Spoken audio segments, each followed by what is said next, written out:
What's up everyone, it's Cookie Junkie here, and today I'm going to be doing a rant video on the Xbox One versus the PS4. This is going to include some sort of facts and information about each console, as well as my opinion. So you might agree with me, you might disagree with me. Please comment below and tell me what you think, as I'd quite like to hear what other people's opinions about these two consoles are. So this video is actually inspired by a friend of mine's channel called Always Dunnable, and that can be found in the link in the description below, so go and check that out. And if you click there, you can be taken to his video on this, so yeah, please go and check that out, it's worth watching. Now we'll start somewhere that sort of interests everyone really, the price.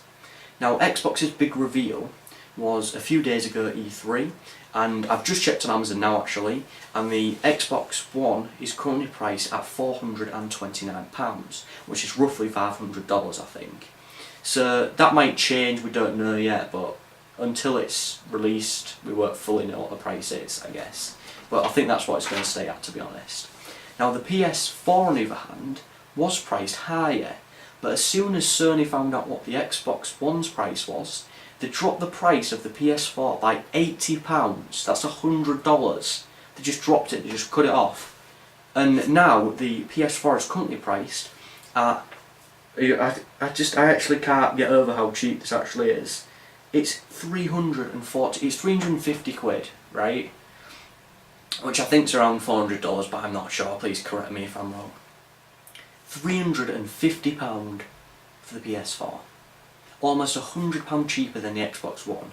Straight away Sony's onto a winner here, but let's not forget, when the PS3 first came out, it was a lot more expensive than the Xbox 360, which sort of drove a lot of people to get the Xbox, but it did offer Blu-ray and various other things that the Xbox didn't. So that begs the question, what does the Xbox have that the PS4 doesn't?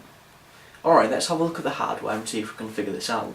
So they've both got 8-core AMD processors. Now this is a big leap forward for Sony, because in the PS3 they used their own processor, which as far as I'm aware made it harder for developers to develop games for the PS3.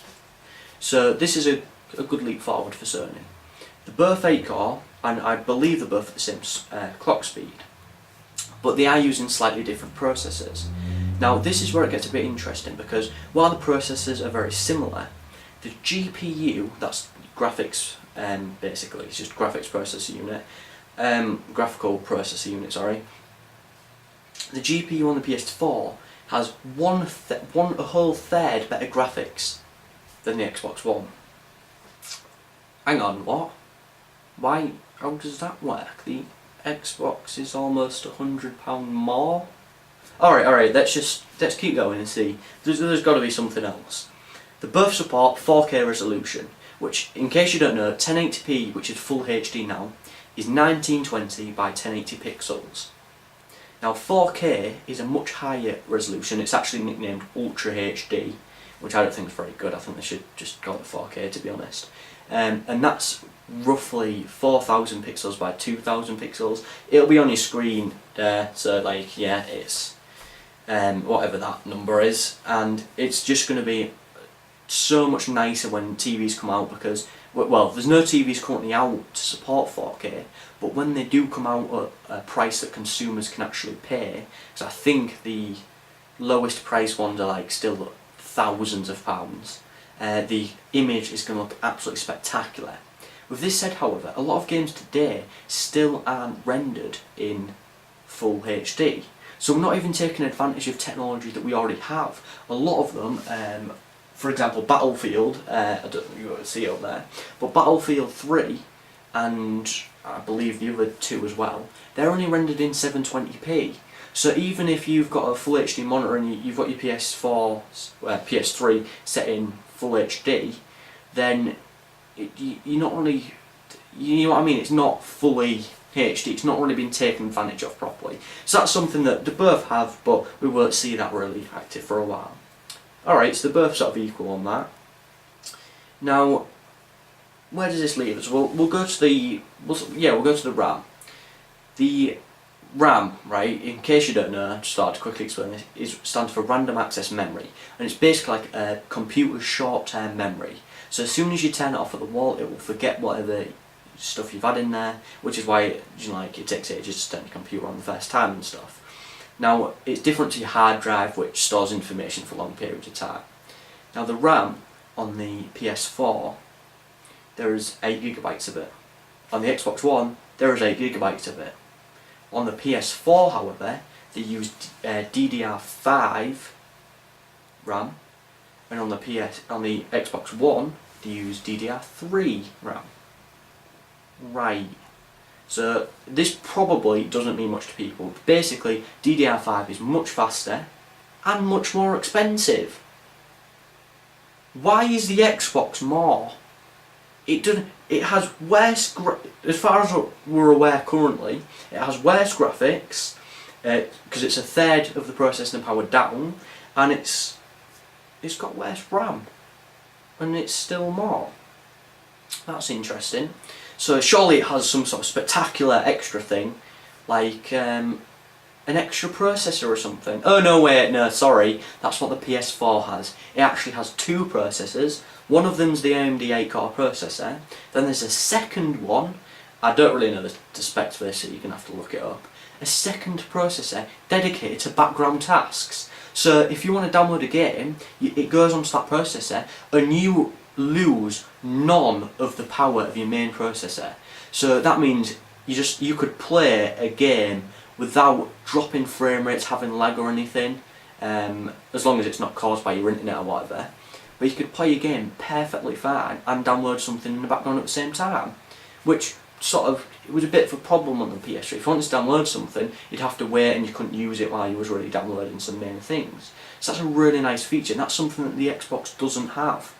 So this really, now we're at the point where, why is the Xbox more? It doesn't make sense. Unless Microsoft dropped the price of the Xbox significantly to be lower than the PS4, I mean, if it was at the same price, I don't think people would buy it, to be honest. It has to be lower, or Microsoft is going to lose the next gen console battle. It's as simple as that, really.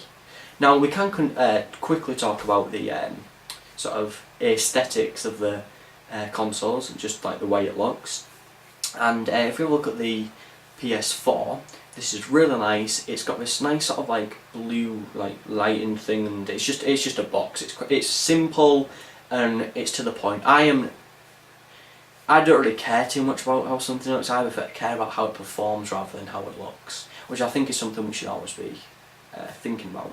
The Xbox One is just a box. It looks like a cereal box with a corner cut off, and this probably wouldn't bother me. You know, I would have that on my desk or on my table or whatever, and it's alright. It's not bad. I'm not going to slant it just because they've kind of lost all their imagination with it, you know. But it's functional, isn't it? It's not awkward, but it's there.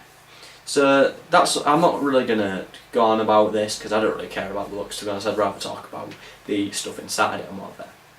So if we move on to like the software, a big problem, and I think everyone will agree with me here, for the PS3 was that you could not have sort of cross-game chat.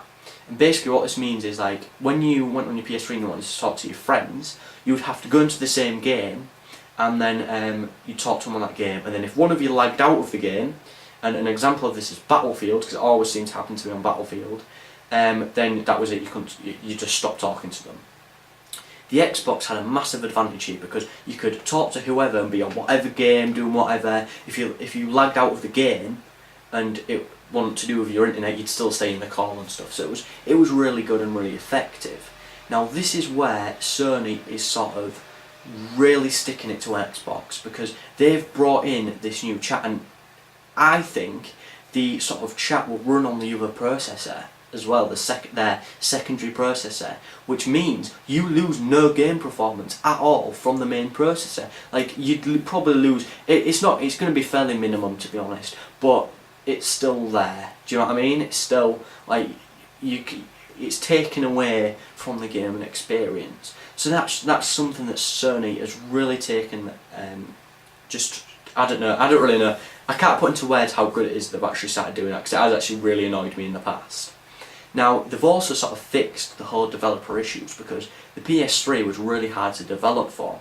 Now they've, I'm not really sure what they've done, but they've made it really easy for developers, so they're going to get a lot more developers there, and that's going to counteract the absolutely brilliant Xbox kind of store thing that they've got going now, the Xbox Arcade I think it's called. I don't know, I don't have an Xbox, so people are probably just like, what is he on about? But they've got great indie games on there, and some of which are on the PS3, and hopefully we'll now see them because of this. So that's again another benefit. PlayStation have also changed the GUI, which is the graphical user interface. So now it looks a lot better, a lot cleaner, a lot smoother, and I like it more than the old like the old, I don't really know what it's called, the old menu screens. But to be fair, it does look a bit like it's been copied from the Xbox. Yeah, it might not be a bad thing. You know, yeah, the Xbox's menus were probably better. I don't own one, but I've been on some, and I'd probably say that they were sleeker and nicer to use. So, what about the Xbox's software? Well, it's just the same, really. I mean, they've changed the GUI a bit, so it looks a bit different. But yeah, it's good. The GUI is nice. It does look pretty nice. I'll give it that. But so far, it's just the Xbox is so flawed with what, like, some of the stuff it's done, and some of the stuff I ain't even gone over yet. That's probably going to annoy a lot of people, because I ain't really reached the main point of this video yet.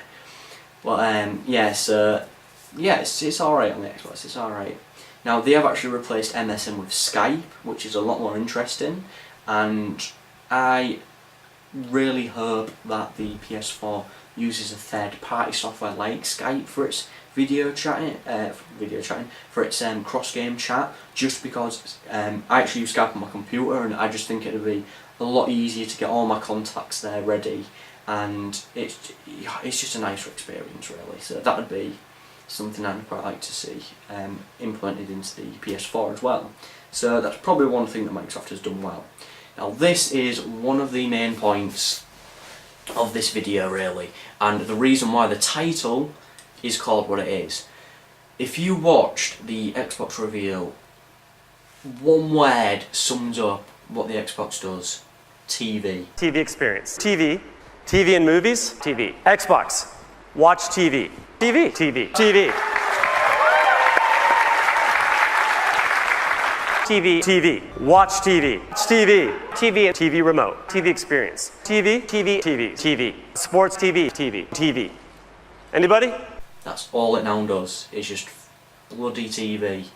If someone actually edited things, so it just said TV, TV, TV, TV, and all the way through with different people saying it and stuff, and they must have said it about 100 times in like 20 minutes. Honestly, it was ridiculous. TV, TV, MTV, TV, TV, TV, TV. Xbox, go home. TV, TV, TV, TV. And it's all aimed at the American market as well. Sports, sports, sports, sports, sports, sports, sports, sports, sports, sport, television. Like, yeah, if you're American, it's fine. You know, you're sorted. But there's nothing for people who watch footy or rugby or whatever here in the UK or any other sports in any other part of the world. So it's just like, why are they doing this? It's like Microsoft are now competing with people that make like digiboxes and stuff, and like just, well, TV boxes in general. And it's like, why are you doing this? The great thing about the Xbox, and I'll admit this, was it focused on the gamers. It was a console sort of really developed by gamers and made for gamers. It was brilliant to develop for. It was, I think people modded it really easily. It was cheap, and there was, do you know, the servers were really good on. The servers on PS3 were crap, but to be fair, that's because you didn't pay for them, right? And now Microsoft have abandoned that. They've just, it's just gone. They've just concentrated far too much on Television, television, television, TV, TV, TV. Television, television, television. TV. And the thing I find just interesting is that when the PS4 was announced, Xbox said, oh, hang on a minute, no, we're not going to do a reveal yet. We're going to wait 1 month. We're going to wait a month, and then we're going to do our reveal. They postponed their reveal for the month to respond to the PS4. My question is, what the hell did they do to it? The main point of this video, which I kind of want to really end with here, is the fact that on the Xbox One you have to sign in every 24 hours to use your games, otherwise it just doesn't work, and there are no used game sales for it. And that is where Microsoft have just shot themselves in the foot. And I can show you this by a very crudely drawn diagram. It's been drawn by a 4-year-old actually. No, it's been drawn by me. Right, this is very high tech. Whoop. So this is a shop, and we've got Xbox and PS4. And, well, Xbox 360 and PS3 it should say really, but it doesn't. And they're sharing half and half of the shop floor with all the used games and stuff. And we've probably got like a tiny corner bit there.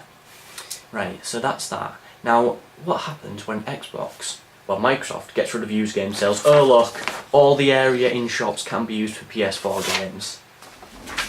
Oh, and that's right, because PS4 allows used game sales, and this is somewhere Sony has really just gone above and beyond to, they've concentrated on the gamers and have made a console which is just absolutely fantastic in my opinion. It's got the hardware, it's got the specs, it can run really, really sort of high detail, high frame rate games, and now you can still use you can still have used game sales, and that has allowed them to basically win the next gen console battle. If you enjoyed this rant, please click on the cookie monster to subscribe. Nom nom nom nom.